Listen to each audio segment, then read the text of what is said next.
saya Kristanto dengan NIM T03210002 dari Universitas Sulawesi Barat, jurusan Teknik Perencanaan Wilayah dan Kota. Ingin membuat video untuk Assalamualaikum warahmatullahi wabarakatuh.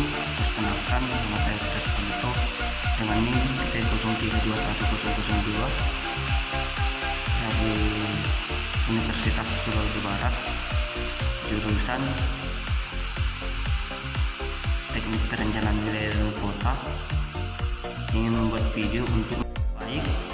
Pada presentasi pertama itu dibawakan oleh saudari Nita, dan kesimpulan yang saya dapat ambil dari presentasi tersebut yang membahas tentang mengenai konsep dasar geologi lingkungan, yaitu geologi berasal dari kata geo yang berarti bumi dan logos yang berarti ilmu. Jadi dapat disimpulkan bahwa geologi adalah ilmu yang mempelajari dan menyelidiki lapisan-lapisan batuan yang ada dalam kerak bumi. Geologi juga diartikan sebagai pengetahuan tentang unsur-unsur bumi serta bentuk dari bumi. Maka geologi lingkungan dapat diartikan sebagai penerapan informasi geologi dalam pembangunan, terutama untuk meningkatkan kualitas lingkungan dan untuk meminimalkan degradasi lingkungan sebagai akibat perubahan-perubahan yang terjadi dari pemanfaatan sumber daya alam. Dan terdapat 7 konsep dasar dalam geologi lingkungan yang tidak semua konsep tersebut relevan dengan satu wilayah. Selain itu, bencana geologi lingkungan juga perlu dikenali dan sedapat mungkin dihindari agar kerugian akan rusaknya harta benda dan jatuhnya korban jiwa dapat diminimalisir. Jadi itulah kesimpulan pada presentasi pertama. Baik, pada presentasi kedua, yaitu bencana geologi dan permasalahan geologi lingkungan yang dibawakan oleh saudari Musdalifah dan saudara Robi, di mana di sini yang dapat saya simpulkan yaitu bencana geologi sendiri adalah bencana yang ditimbulkan oleh proses-proses geologi sebagai akibat upaya bumi dalam memposisikan komponen-komponennya menuju kondisi yang seimbang. Nah, ada beberapa jenis-jenis bencana geologi dan penanggulangannya, yaitu banjir. Salah satu penanggulangannya yaitu membatasi atau menzonasikan area pembangunan, konstruksi dan sarana prasarana umum, terutama pada daerah-daerah pengaliran limpa banjir dan teras sungai. Nah, yang kedua itu gerakan massa atau tanah longsor. Ya, salah satu cara penanggulangannya yaitu membuat saluran air atau drainase. Yang ketiga, gempa bumi. Salah satu cara penanggulangannya yaitu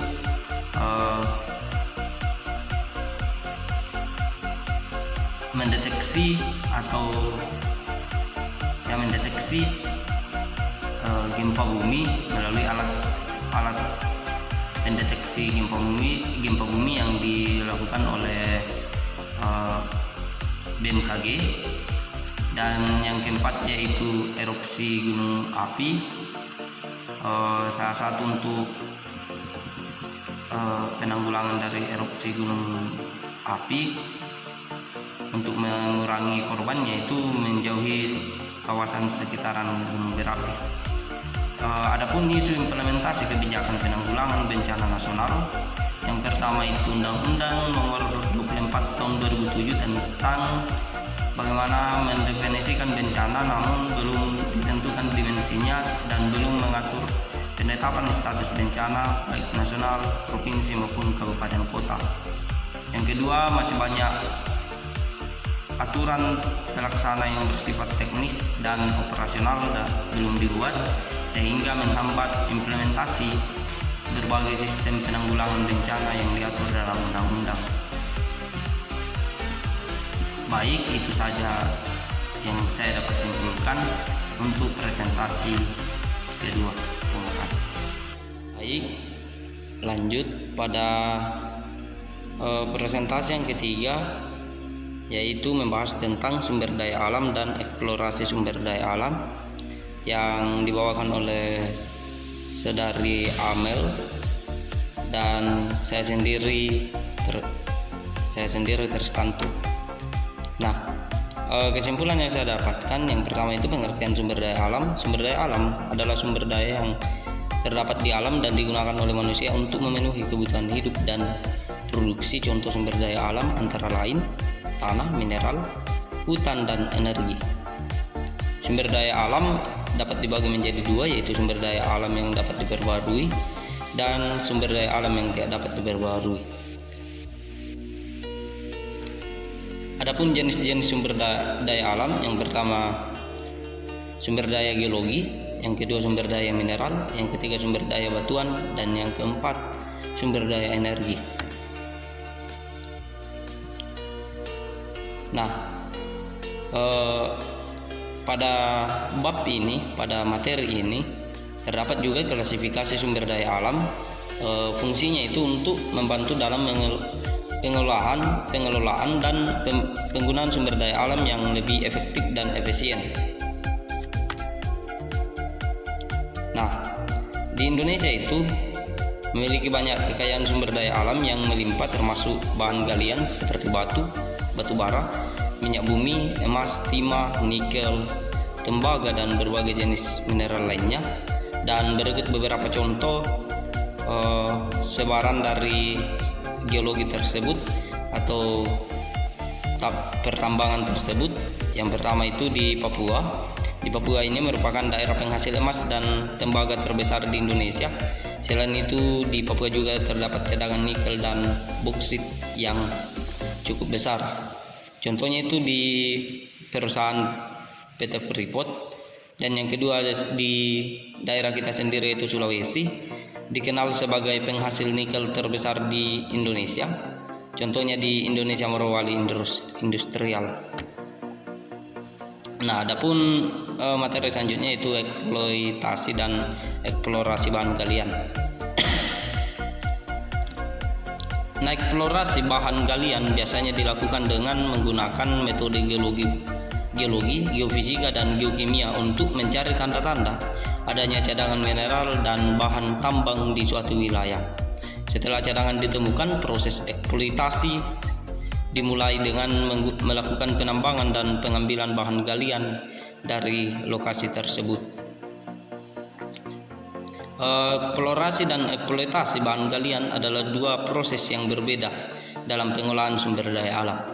Eksplorasi bahan galian merupakan proses pencarian dan penemuan cadangan mineral dan bahan tambang di suatu wilayah, sedangkan eksploitasi bahan galian adalah proses pengambilan yang telah didapatkan tadi untuk pemanfaatan bahan galian yang telah ditemukan.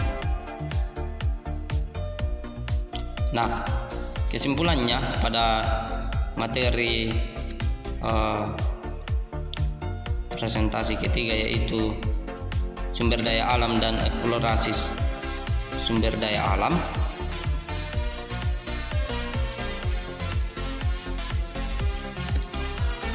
yaitu pengolahan sumber daya alam harus dilakukan secara bijaksana dan berkelanjutan dengan memperhatikan dampak lingkungan, sosial, dan kesehatan.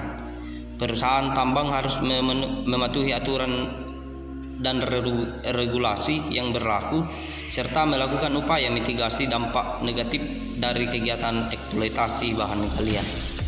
Jadi sekian untuk presentasi ketiga.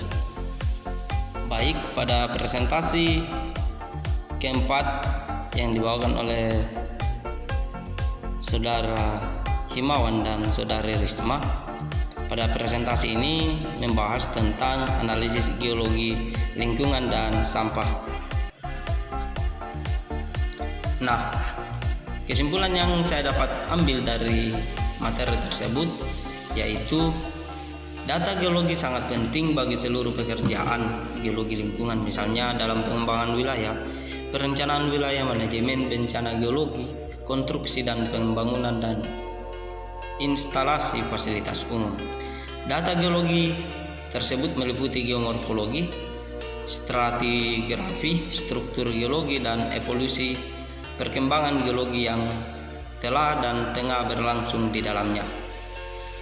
Dari studi geomorfologi, dalam suatu kawasan tertentu dapat diinterpretasikan kondisi geologinya, meliputi struktur geologi yang berkembang di dalamnya dan tektonik yang telah mempengaruhinya dan litologinya, serta proses-proses geologi yang berlangsung di dalamnya.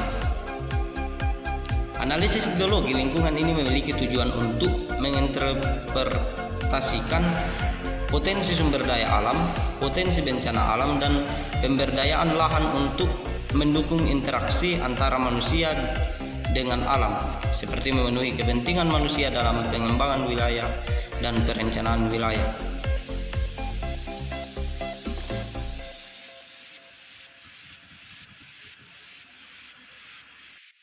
Baik, pada presentasi keempat juga membahas tentang permasalahan sampah. Nah, hingga saat ini permasalahan sampah itu masih banyak di kota-kota besar dan bahkan di daerah kita sendiri.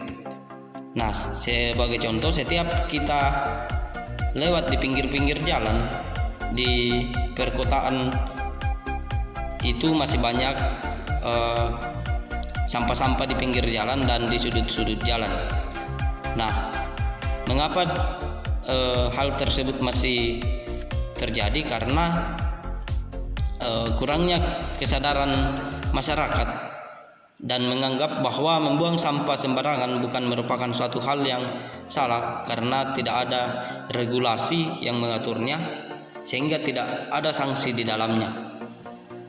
Dan saran untuk pemerintah agar dapat menanggulangi dari permasalahan sampah tersebut, yaitu